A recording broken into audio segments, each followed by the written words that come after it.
করেছে। ওরা শহীদ রুহানির সাথে যে আচরণটা করেছে, গত 28 অক্টোবর গতকালের যে ডেট ছিল 2006 সালে, আমি জীবন্ত সাক্ষী, আমি নিজে দেখেছি যে চিত্রায়িত করেছে ঢাকাতে। মরা লাশের উপরে তারা নৃত্য পরিবেশন করেছে। ইসলামী আন্দোলনের নেতা কর্মীর হাতে ছিল ছোট্ট লাঠি, আর ওই সমস্ত সন্ত্রাসীদের হাতে ছিল হলো বড় বড় অস্ত্র। একটু অসময় একটি যুদ্ধের ময়দানে লেলিয়ে দিয়েছিল সেই সময় পেটুয়া পুলিশ বাহিনী। সম্মানিত ভাইয়েরা, কিছু তাজা প্রাণ ঝরে গেছে।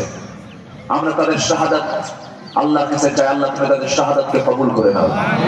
জোরে বলি আল্লাহুম্মা আমিন, আরো জোরে আল্লাহুম্মা আমিন। সম্মানিত ভাইয়েরা, সম্মানিত বন্ধুগণ, ঘটনা একটা নয়, অসংখ্য ঘটনা, ইতিহাস, ভিন্ন ইতিহাস তৈরি করেছে বিগত 16 বছরের এই জালিম জুলুমশাহী সরকার।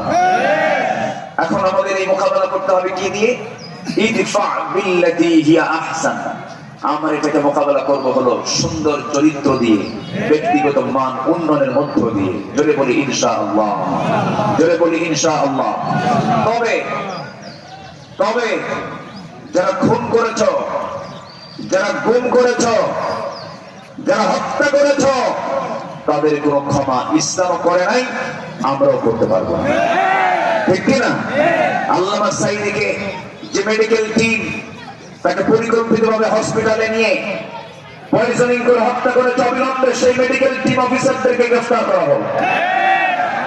যেই পুলিশের নির্দেশে হেফাজত চত্বরে মেহমানভাবে হত্যা করা হয়েছে, তাদের সেই টিমগুলোকে গ্রেফতার করা হোক। এরকম করে করে বিগত লাস্ট 5 আগস্ট রাত পর্যন্ত যত নির্মম হত্যাকাণ্ড চালানো হয়েছে, প্রতিটি হত্যাকাণ্ড আমরা সুষ্ঠু বিচার চাই। কারা কারা চাই তো হাত উঁচু করে দেখা।